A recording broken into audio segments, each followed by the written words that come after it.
ഓണർക്ക് rent കിട്ടുന്നില്ല 3-4 months ആയിട്ട്.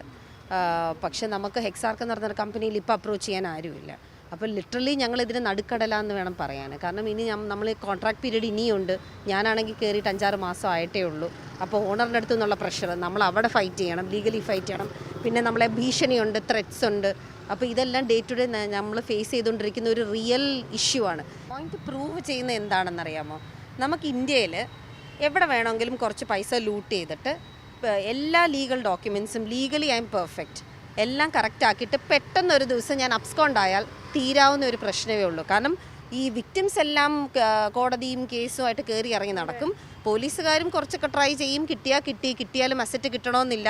എന്നിട്ട് ഒരൊറ്റ മുങ്ങലാണ്. It could be within India അല്ലെങ്കിൽ ഔട്ട്സൈഡ് ഇന്ത്യ. അതോടുകൂടി ആ കേസ് ക്ലോസ് ആയി. ഐ തിങ്ക് ഒന്ന് നമ്മുടെ സിസ്റ്റം മാറ്റണം, ഇല്ലെങ്കിൽ നമ്മുടെ ലോ അതിനനുസരിച്ച് ബൈൻഡ് ചെയ്യണം. കാരണം നമ്മുടെ ഇത്രയും പേരെ ഫ്രോഡിൻ്റെ പൈസ വരുമ്പോഴത്തേക്കിന് അവർ നമ്മളിപ്പം പോലീസ് സ്റ്റേഷനിലാണെങ്കിൽ എവിടെയെങ്കിലും ചെല്ലുമ്പോൾ പറയുന്നത് നിങ്ങൾ ഇത്രയും പഠിപ്പും വിവരമുള്ളവർ ഇതിൽ വീണല്ലോ, അതല്ല ചോദിക്കേണ്ടത്, എന്തുകൊണ്ട് വീണു. അപ്പോൾ ഇഫ് ഇറ്റ് ഈസ് വാലിഡ് അതിനെ ആ ഒരു സിസ്റ്റം നമ്മൾ അത്രയ്ക്ക് സ്ട്രോങ് ആക്കണം. സോ ദാറ്റ് ഈ സ്കാംസ് ഇനി നടക്കാൻ പാടില്ല.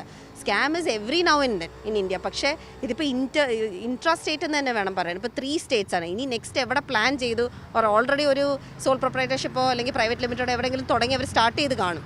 സോ ഇതിന് ഒരു സ്റ്റോപ്പ് വരുത്തണം. അതിന് മലയാളികളല്ലാതെ വേറെ ആരും ഇത്ര സ്ട്രോങ് ആയിട്ട് പോകാൻ പറ്റില്ല. അതുകൊണ്ട് തന്നെയാണ് ഞങ്ങൾ മീഡിയയിൽ വരുന്നത് തന്നെ.